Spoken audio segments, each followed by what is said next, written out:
Hello and welcome back to another episode of I Don't Know Who Needs to Hear This. I'm Lauren and I'm here with Gabrielle and we are your co-hosts.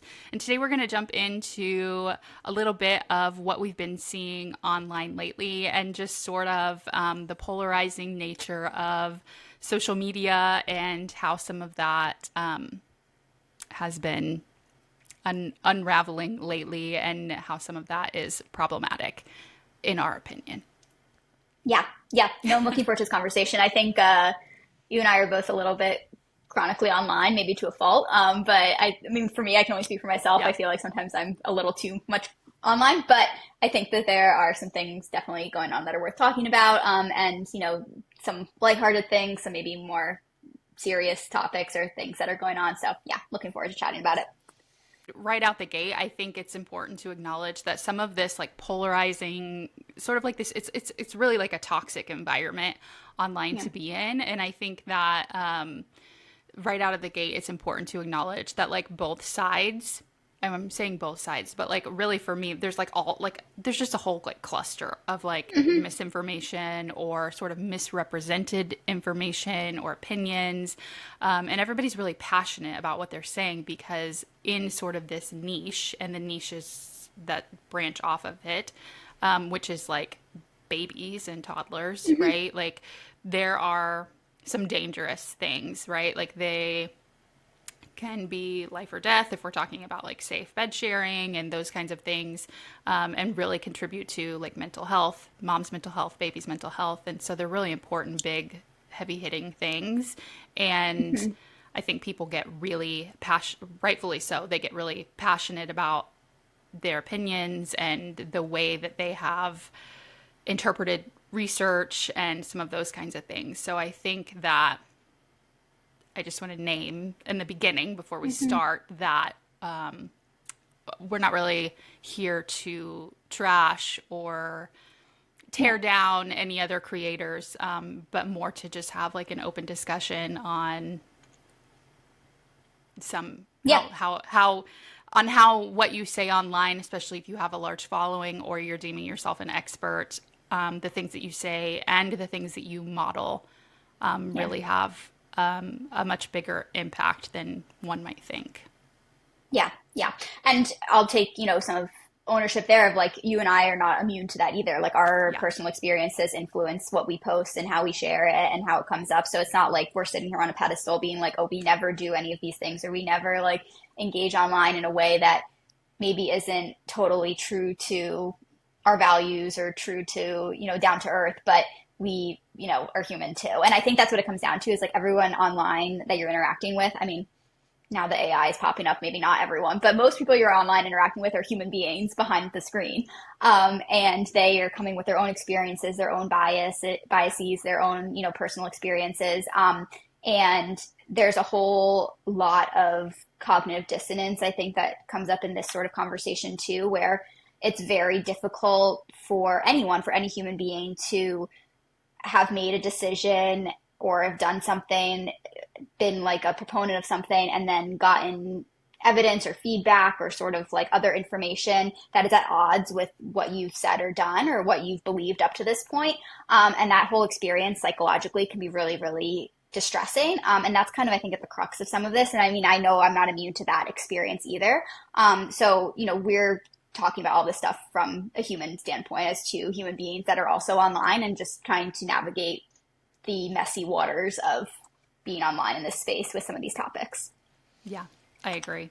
I think you and I have, especially over the past couple of weeks, seen a lot of stuff that has been alarming or just kind of really polarizing and divisive. And I think when you're seeing something online and it's really extreme, that can sometimes lead you to also be extreme in your response. And I think that sort of some of the ways that I think like if we pull back the veil a little bit and like I think a lot of people that aren't chronically online or that aren't putting out content or who haven't spent a lot of time in a certain niche, it's really easy to like not understand that it really is like kind of your coworkers. Like these are kind of your Yeah. coworkers and they're big personalities. And it really is or can be like a toxic work Yeah. environment. Like it Yeah. is, I've had some stuff this year that like I spent like the first 4 months of this year like navigating like trademark stuff and having like a lawyer Hmm. involved and it costs like thousands of dollars. Or if you see something that you think is dangerous online and you feel compelled to speak out against that, like what's happening is like cease and desist letters. And so like Yeah. it's big. Like it's really Yeah. anxiety producing. It's really difficult to see someone put something out that you think could potentially harm babies and not say so. Like it's really hard Yeah. for me Yeah. personally to Yeah. bury that down. And if you and you know me well, but if other people don't, like I take to Substack and I like Hmm. it's like a diary. And so I have 30 plus probably Substack drafts in there. And I've sent you one recently where a podcast came out and I was like, oh my gosh, this is so harmful. And I sent it to you and it was really emotionally charged and kind of blamey. And you were like, maybe don't maybe don't publish that. Maybe like break it down into like little educational segments. The problem is like Yeah. some of these people have really big reaches. And if I just say like, here's the right way, the right safe way to do this or think about this, Yeah. it doesn't reach the people who have heard the Yeah. dangerous message, is like my fear. So I don't know why I'm saying all of that. Just to say that like it really is like a complex environment and a complex place Yeah. to be, and like Yeah. genuinely scary for Like I was terrified at the beginning of this year. Like, are we going to lose our Yeah. house? Like, like this Yeah. person threatening me with lawyers, and it cost me thousands of like. It really genuinely like it's not just social media, and we're coming on here Yeah. like so many of us are taking this really seriously and are Yeah. fearful. Like I'm fearful to call people out or have a Yeah. differing opinion. Yeah. So I think it's just a really tough place to be. Yeah, no, totally. Yeah, yeah, and we can get into it more. I don't want to. I think I feel like we're just talking in circles around like the topics we want to get to. But yes, I Yeah. agree with everything you're saying for Yeah. sure. One of the things that was recently said, I think a couple of weeks ago now, was again from a really large account online who has really big credentials, right? Board certified, pediatrician, IBCLC. Like this is someone who you think should be giving you like really concrete information, who has a pattern of misrepresenting the data to sort of fit the decisions. It almost seems like to validate the decisions that she has Yeah. made in the past, in my opinion. Who has had a second podcast where they say, Safe Sleep 7 isn't evidence based. And this just like kills me, because to come on to a large platform and say Safe Sleep 7 isn't evidence based is really problematic, because you have to acknowledge that all sleep advice, like all of that kind of sleep advice, like what she's referring to is like these randomized controlled trials. Like you can't do that to say like Safe Sleep 7 or like bed sharing or back Right. to sleep. Like you can't have a group that is like exposed to something that would lead to their demise, right? So it's all, like case control studies and things like that. And that same methodology is what formed the back to sleep recommendations. So Yeah. crib sleep recommendations are evidence-based in the same way Safe Sleep 7 recommendations are. This just Yeah. absolutely makes no sense, and you are sort of villainizing one side of that, and not explaining that. But she doesn't ever want to say that, because that crib sleep recommendation is so important, right? Like we saw the back to sleep campaign reduce SIDS by 50%, but it is based on the same kind of evidence as Safe Sleep 7. Right. Right. And I think that leads to a bigger sort of conversation that we see online all the time, which is this like debate over evidence, and this debate over like, someone makes a claim and they're like, well, where's the research to support that? Where's the evidence to support that? Like, where's the study? And it becomes this sort of like back and forth argument in comment sections and in different posts of like linking different studies and arguing different research studies and data points and like, fallacies in the data where there was limitations in how the study was made and this one is like better than this one. And it just becomes this vicious cycle of arguing about data and completely missing the point of like, what are we even trying to achieve here? And like, what is the goal of all of this? And that's where I think if we take a step back, like ultimately a lot of us in this field have many of the same goals and many of the same viewpoints on some of these issues, which is, obviously safety, infant mental health, maternal mental health. That's another one we can get into about like the maternal mental health debate, but I know we kind of got into that in a different episode, but that's online all the time too of like, well, what about mom's mental health? We get in these circular arguments about what the research shows and we're completely missing the point of the discussion and just getting in arguments with each other. So that I think that's a really great example of that, of this research where she and other people online are focused on specific studies, not realizing that the methodology behind those studies are, that's the same as the Safe Sleep 7 methodology and the research that we have on that. So yeah. Yeah. And I think like the research piece, like I'm glad that you brought that up too, because it was several months ago, I was talking with Caitlin Klimmer and she was going to do a post in response to sort of a scenario where someone stitched one of her reels and like passive aggressively like tried to debunk her and it was about like these puffs. James McKenna talks about it in his book, like these puffs of carbon dioxide that or CO2 that stimulate breath and the baby and like scientifically we know that this is true, and I was trying to offer her some insight as it relates to like we even see this in like the medical field, not with babies, like in COPD patients. And so I was trying to send her some research related to that, and as I dug into the research I found it was crap, like in one and so like I want to like emphasize this, like in nursing school they tell you like in COPD patients, like when you put oxygen on them, don't turn up their oxygen because you want the CO2 to assist with their drive to breathe. Like it's all very, scientific and complex. I rounded with physicians who really believed in this. It's everywhere. And I talked to my husband about it actually last night, and he was like, we still talk about that. Tell me more about what you found. Like there was a very small study and someone ran with it and they didn't look at it over an extended period of time. They just like looked at it acutely. And so yes, it kind of drops that drive initially, but then things sort of like it's all crap. So I was like, Caitlin, don't don't use abortion. Don't use what I told you to use, because I think I've discovered that I've been lied to. And like that is something that we really need to like recognize about research. Like there are things can get like stated and then people run with that statement and nobody really does the due diligence to figure out like where did this come from, like how sound was the study that this came from. A lot of things come from studies that like aren't even focusing on that, like someone just kind of pulled something from a study and like and like my entire nursing career like believed in the unit that I worked in, I had a lot of COPD. Like I based a lot of my care on that. I just think that that is something to be really cautious about. Unless you want to go down the rabbit hole of like, where did this originate from? It can lead to like you confidently putting information out there that is maybe not so accurate.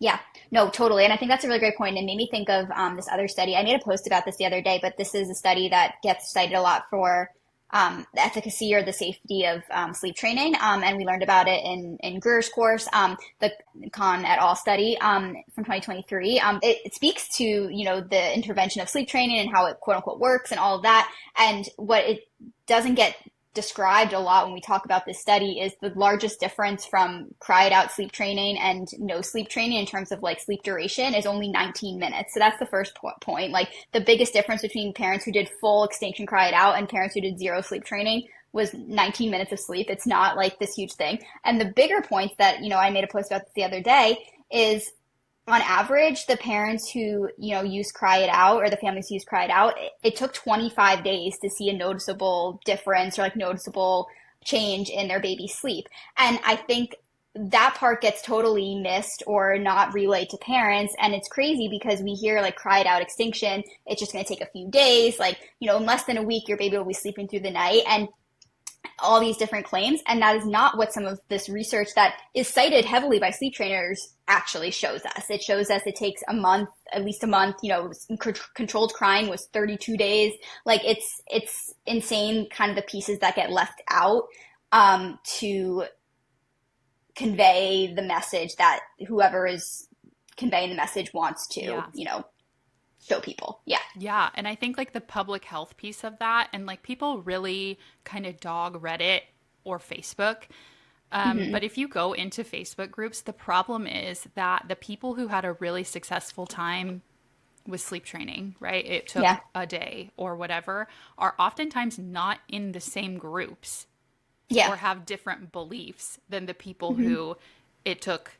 Like they have very different children, and so they're in very different Facebook groups. And so the people who are coming into parenthood who have a very young baby find themselves in a group of people who had a very easygoing baby and perhaps didn't even really need sleep training, right? Like they were already there. All it took was like a change in the routine.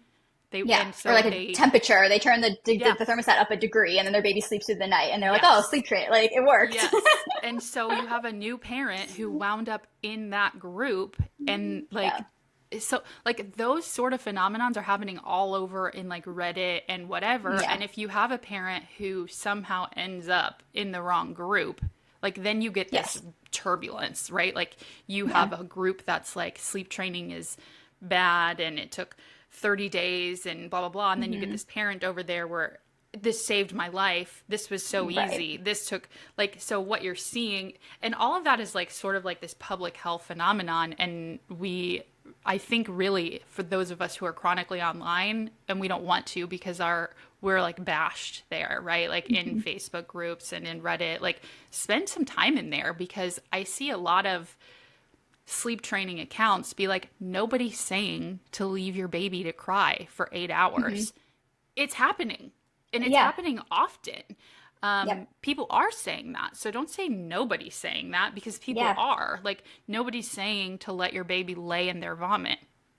They are. A lot of people who have like sleep training programs, or if they're like part of a bigger program, like they have the protocols for it. So they know. Like you don't have a protocol for something that you're claiming doesn't exist. Right. So it just is really like way more complex. People who are living one experience have a really hard time, seeing maybe another person's experience who's on the opposite end of the spectrum. And, I can speak to this even, personally. My son has been, we've had a lot of sleep challenges. I never want to label him as like a bad sleeper, like a bad, anything, but we've had a lot of sleep challenges, some of them medical, some of them, sensory, temperament, like all these things. And I truly, like, no matter how hard I try, like, I'm very grateful to my friends who maybe have like easy temperament babies, or like, easy sleepers, and they just go to sleep in their crib at 7 p.m. and sleep through the night, and like you never hear from them again. And some of my friends, they've never sleep trained. They never sleep trained. They never did any sort of Cry It Out. They just have a baby who has been happy to go down in their crib and sleep through the night from a very young age, since it was kind of appropriate for them. And I'm very grateful for them. And I also am extremely jealous and cannot personally empathize with that experience. And so I find myself, like you said, kind of gravitating towards corners of the internet that like validate my personal experience, or at least sort of like give me community and give me reassurance that like my baby is not the only one who's sleeping this way. And sometimes I struggle to even be part of the conversations on like the other end of the spectrum, or in other areas of the internet where that experience doesn't match mine, because it feels, I don't know, unfair is not the right word, but it brings up emotions in me where I'm like, why wasn't this my experience? And like, why, it gives me a little bit of like more negative emotions. Whereas being in a community, you're finding like corners of the internet on Reddit, for example, where someone's like, oh, my baby's been the exact same way. gives me some more solidarity. And I've noticed, being on the flip side of that, people have DM'd me from my Instagram and seeing like my posts about my son and my journey, being like, it's so nice to find, your page and know that like I'm not the only one who's experiencing this. So the internet can be like such a beautiful place sometimes. And I think also depending on what corners of it you go to and the algorithms you curate, it can also be like a really dark and discouraging place. And that's where we kind of need to be careful, because it's really easy to get wrapped in to lots of holes of things that just aren't serving us. Yeah. And it's really hard not to be like activated by some of those Yeah. things. Like I have a really big issue, and it's like my personal, it's completely related to my personal experience, but I have a really big Right. problem with some of the temperament discussion.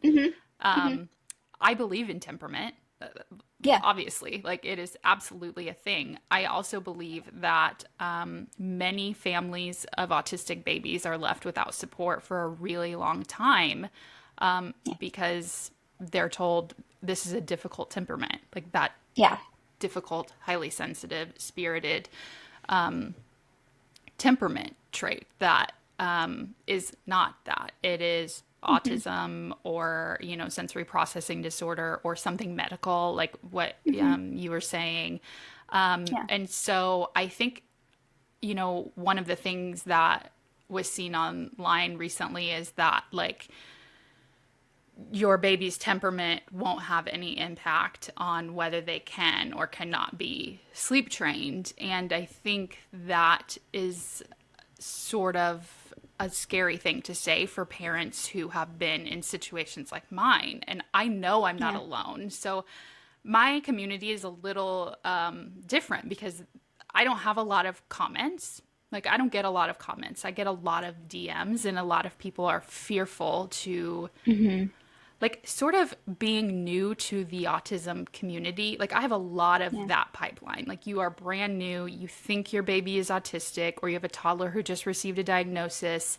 Many parents are also in the pipeline of like, I started my baby in occupational therapy, and the occupational therapist looked at me and said, "When did you get your diagnosis?" Like that Oh my God. pipeline Yeah. is strong, right? Like you have a baby and they get an autism diagnosis, and then you get your autism diagnosis, and that happens a lot. And so I have a lot of parents who are sort of new to that, and they were very much immersed in temperament, highly sensitive, those kinds of things. And then they've dabbled into like groups run by autistic individuals, and they're quickly canceled, if you will. I don't know, Yeah. because Yeah. they use the terms that they know. They're brand new, and they're using language that they know, and that language has been deemed ableist. And so a lot of people are in my DMs and not in my comments because they're fearful of things that they have experienced Yeah. being brand new to this. But I see how harmful it is to tell a mom that this is just your baby's temperament. And I connect the dots, right? So we can't say that temperament will not impact a baby's ability to be sleep trained because you don't know that it's temperament, and you Yeah. can't. Like you cannot know that this 3-month, 4-month, 6-month, 8-month old isn't autistic, doesn't have apraxias, doesn't have low muscle tone, doesn't have all these other slew of things that impact autistic individuals more. That's a bold statement, like to me, Yeah. to make, Yeah. like, and potentially Totally. harmful for an entire community of parents who are also being, I don't want to say attacked, but like met with aggression by the Yeah. autistic community as they're trying to get their way in. Like it is just a Yeah. really scary place to be. I was there, and my like entry into like the autistic community was with older children, and so I wasn't like in the trenches, like sleep deprived, and like I had a little more capacity at that time to recognize like, oh, I just need to sit back and learn.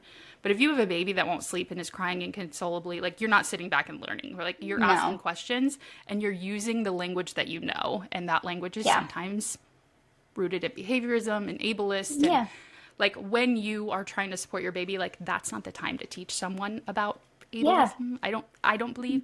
Now I'm like going on a tangent, but No. my point is No. that I think it's really harmful to say like all these things about temperament when it's almost like, and temperament is not a diagnosis, but to me it is like the equivalent of diagnosing like, oh, your baby just has this difficult temperament, and then that's where the conversation stops and we've left someone without a lot of support that they need. Yeah, totally. No, I agree completely. And I think the same can be said for the medical side of things. And I think that that is another area where this is something I've seen online too, of sleep coaches kind of getting told that to screen for medical issues is outside of their scope. And I highly disagree with that. Of course, I am not a medical professional, nor do I pretend to be. Like, I'm never diagnosing babies with anything. But I think I said this, on a previous episode, for me to work with a family and completely ignore some of these medical, physical sleep disruptors or red flags that they're describing and just like ignore them and stick to behavioral sleep or even stick to biological sleep, like talk about circadian rhythm and just talk about sleep pressure when there's a baby here who is like struggling to breathe properly, like that is totally inappropriate and, inefficient and incomplete care on my part as a sleep coach. So of course I'm never going to diagnose or treat any medical issues, but I'm going to screen for them and I'm going to educate parents on them and point them in the right direction. Because similar to what you described with, your experience, my son, I mean, we've had a lot of kind of red flags with sleep, but one of the most striking ones was he had really, really severe reflux that to this day, like, I still don't really know what the root cause was. And I spent months and months trying to figure it out. And, if I were to do it all again, there are certain things that I would do differently in terms of just getting like more lactation support and things like that. But he had horrific reflux and then, eventually turned into kind of silent reflux once he got a little bit older, because in the beginning he was actually throwing up and spitting up. But as he got older, it was one of those things where you'd hear it go up and then come back down. And to sleep train him at any point during that would have been highly inappropriate and dangerous. And so I think for a sleep coach to just sit back and focus on behavioral sleep or even just biological sleep and not pull in these other aspects that we're talking about, medical red flags, neurodivergence, autism, sensory components, like not to even look at any of that as part of the picture is negligent care at worst, and it's just incomplete at best. Like, I guess if you want to look at the spectrum that way, it's either incomplete, if you want to look at it in the best case scenario, and it's negligent and potentially harmful at worst case scenario. Because for anyone, luckily I was at that point very confident in my decision not to sleep train him and not to go down that route and not to meet with any like sleep consultants that were going to recommend that. But say I had, because I was a very vulnerable new mom and I didn't know what I know now and I was very susceptible to everything that I was seeing online.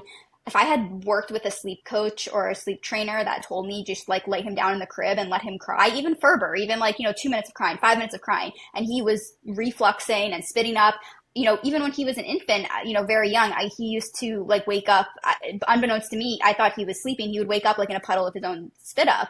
And that wasn't even with crying or sleep train. That was just like him spitting up. It would have been very dangerous and could have been very catastrophic, I think, in a worst case scenario. And I think it's inappropriate to say that like we can't talk about that stuff or we can't bring that in. I think that's a really good point. And what happens on the other side of that when something like that is going on, or what I have seen or what has been shared with me, is that there was really something going on. And I worked with a sleep trainer, and what was communicated to me, not me, but these are people like telling me their stories. What was communicated to them from the sleep trainer is that they were the problem, right? Like, so sleep trainer has not done a great job of like, and silent reflux is tricky. Like, it is missed a lot. And I see a lot of like, we have to get rid of the pacifier. We have to remove stop feeding back to sleep. Like, silent reflux is tricky, and or it can be tricky, and that pacifier and that nursing is really helping. And when you remove that and things sort of blow up and you have a really upset baby who is genuinely in distress, what is said to parents is like, you're not cut out for this. Like, like, this is a you problem. And that is terrible. Like, what a Yeah. terrible thing to say to a mother. Like, this is because of your personality. This is because of your traumas. Like, Yeah. who, like, if you can't leave your baby to cry through this, then that is why sleep training isn't working, when really Yeah. it could be a million other things. It could also just be a completely normal baby, because Yeah. what I fear happening with this conversation is like people saying, "Oh, you're just focusing on medical stuff, or you're just Yeah. focusing on like neurodivergence." And I want to say too, like a mom who has a completely healthy, normal was not the right word to use there, but healthy baby with no Yeah. extenuating circumstances, conditions, anything like that, who still like when she hears her baby cry wants to immediately go to them and cannot stomach or fathom, listening to her baby Yeah. cry, that's still not a problem. That's still not the Yeah. mom's fault. That's still not something wrong with the mom. That's just a mom tuning into her biology and her intuition and her instinct and realizing that hearing her baby cry in another room is not something that feels right to her. And whether or not that means sleep training is going to be successful or unsuccessful doesn't really matter, because the mom is still not to blame in that situation. She is following what feels right to her and what doesn't feel right to her. So even this, Yes. conversation can be applied to the healthiest, most typical baby. Yeah. Yeah. And like that's that temperament and goodness of fit. And I think like a Yeah. lot of what's being left out is like that's a dyad, right? Yeah. Like Right. you both count in that situation. And so to say like, well, this is the result of the parent, like I don't know. It just gets really icky to me. You're placing the blame on the Yeah. parent, and like I don't know that that is the best place to go with that. Yeah. I think I was going to bring something up earlier because we were talking about like the Facebook groups and sort of like the public health thing I have seen online. And so, like, it's really hard because I think a lot of parents, it's hard to place myself in the position of like what I would do or think if I wasn't where I am now. Yeah. Because, and we talked about this in like a previous episode, like I was like really someone who viewed parenting and children and everything through a behaviorist lens because that's how I was raised, and was unknowingly incredibly ableist. And I had taken all these courses when I was pregnant, like many, many hours. And that was like the type A, like I have to be prepared, like part of me coming out. But I bought into them. Like Mm-hmm. I believed them. I believed everything Yeah. they said. I believed I was going to teach my baby bad habits if I held them. Like, and so really I was that person, right? Like and Yeah. had I not had a baby that was like my baby, like I would just still be believing Yeah. that. Like Totally. and I would Totally. wholeheartedly still believe that. So like I try to remember that when I am like looking at like someone who is deeming themselves an expert or putting out educational content or whatever, like they just don't know what they don't know.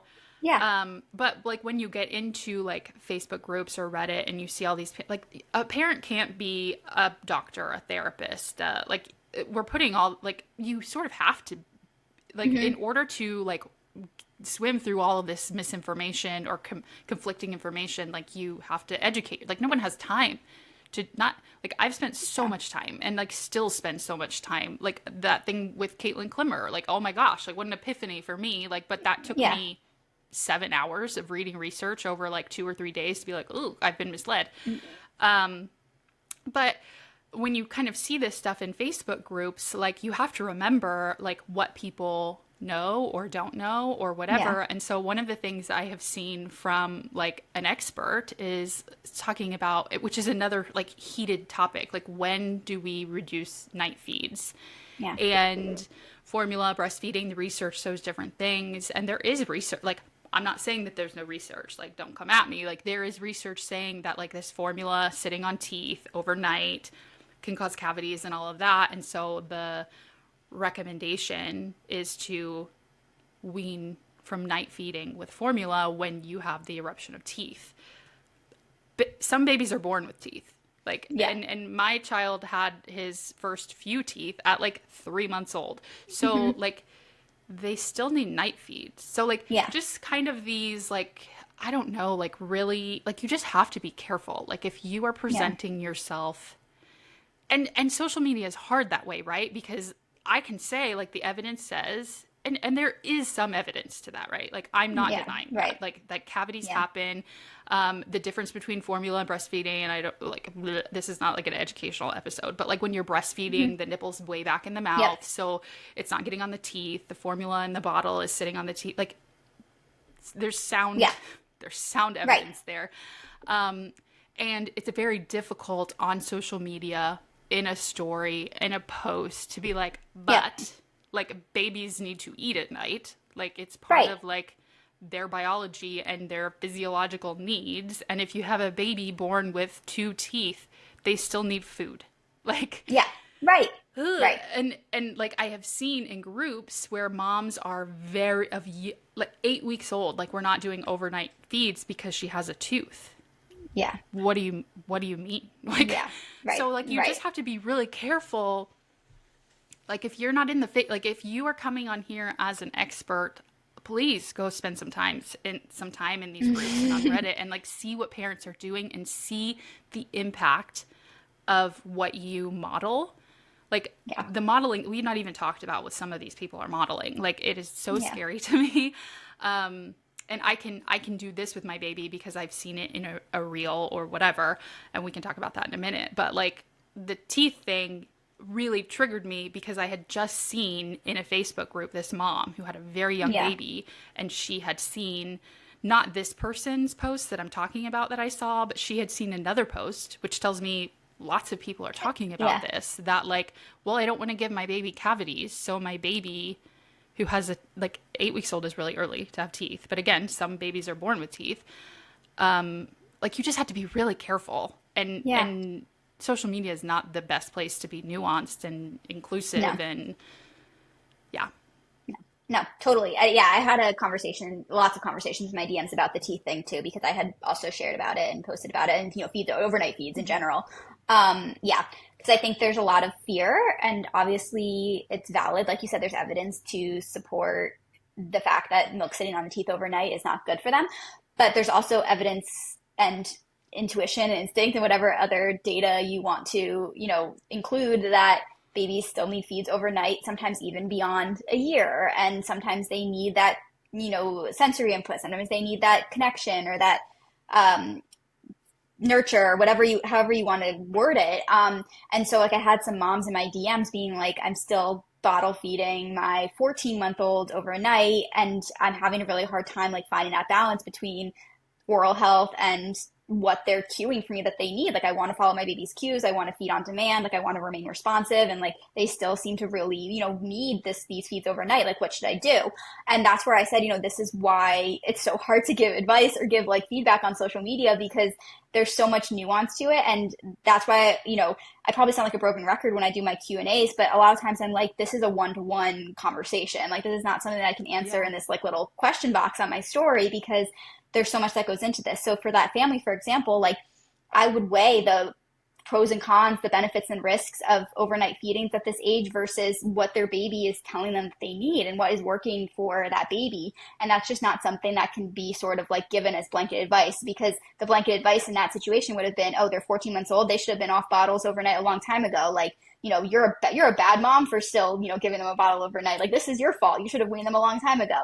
And I'm never going to say that or even allude to that, because I'm not in that baby's body. I'm not in that family's household. I'm not in that mom's body with her knowledge of her baby and her attunement. And all of those things need to come into play so that we can make a decision and make a plan for that baby and that family that works best for them. And this advice that kind of gets thrown out on social media as absolute truth and absolute rules that need to be followed is just very inappropriate in a lot of circumstances, because you're not looking at each individual baby and each individual family.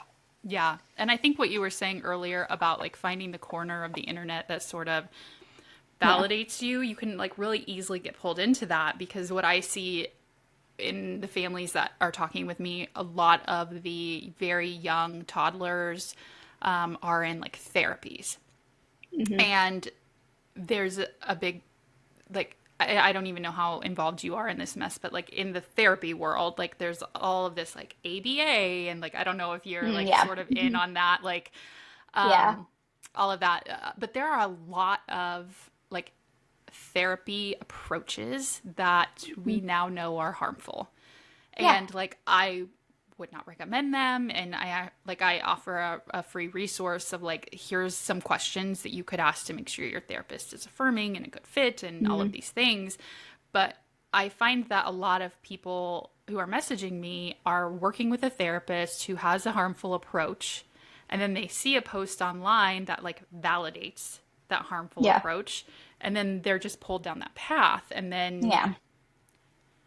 so like we kind of lose, I don't know what I'm trying to say. Like you could just get very like pulled into a belief system or an Yeah. approach or whatever really easily online that doesn't offer the entire Yeah. picture. Or like you were saying, like it's really difficult. I actually had to stop doing Q&As. Somebody asked me like, do you do Q&As? And actually like 3 or 4 people have asked me that in like the past like 3 weeks, and I send them to you. I'm like, she does sleep Q&As, so go there, because I had to stop because I can't, like Yeah. I don't know how to be that nuanced. Like I Yeah. can't fit it in there, and I don't like I want to be perfect and I want to include Yeah. every, like I just like my brain can't do it. And Yeah. Yeah. like one question would end up being like 50 slides. No one's going Yeah. to read that, and it just took me Yeah. 6 hours. Yeah. Like Right. it's Right. just it's And way for $0. yeah. Right. Yeah, like it's really hard Yeah. to be so nuanced. And like it's so complex because like I try to like Yeah. keep in mind like where I started and what I believed and how quickly I flipped and like got into a certification program that wasn't in America, because in America like we are independence. And like Yeah. I like there are obviously great programs that I know of now in Mhm. America, but like it's just really tough to, I don't know, like not know what you don't know, or not be able to Yeah. find the flip of the like the other side of the coin of information, because you see something online that resonates with you and then your algorithm like feeds you that.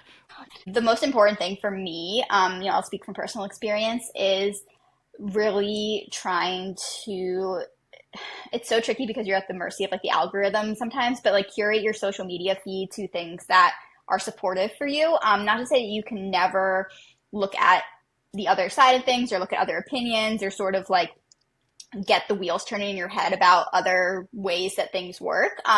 But you are going to feel the most grounded and empowered in your own motherhood journey if you are in community with people who are doing it a similar way or having similar experiences.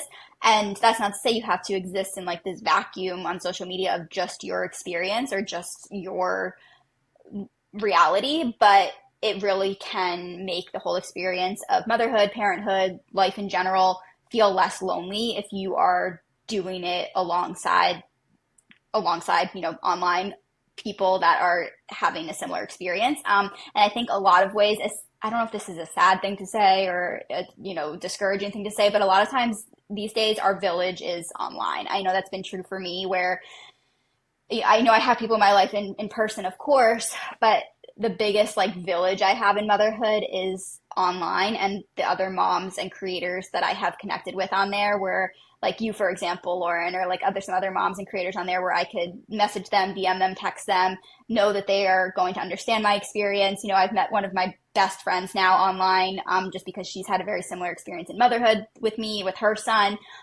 So that is kind of where the village is sometimes these days. And again, it's different than it used to be. It might not be that tangible in-person support that we imagine with the village, but it's enough to help you feel less isolated, less alone, more supported. And sometimes that makes a huge difference. I know it made a huge difference for me when I was, kind of in the depths of what I was going through with my son, and feeling like I was the only one experiencing it. It made a huge difference to know that I wasn't. So, Yeah. yeah. No, I think that's, yeah, super important. And I think it's a great place to probably end, because I think we could talk about this forever. Yep. So like you said, we could probably do like a series on like what we've seen online. So we'll wait and see if anybody related or Yeah. wanted to hear more of that, because it Yeah. honestly never ends. Like there's always something, there's always a new podcast or somebody out there saying things off the wall. Um, Yep.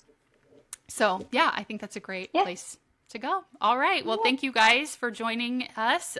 If you liked it, share, subscribe, do all the things. And we are so happy that you're here. We'll see you Yep. next time. Talk to you next time. Bye.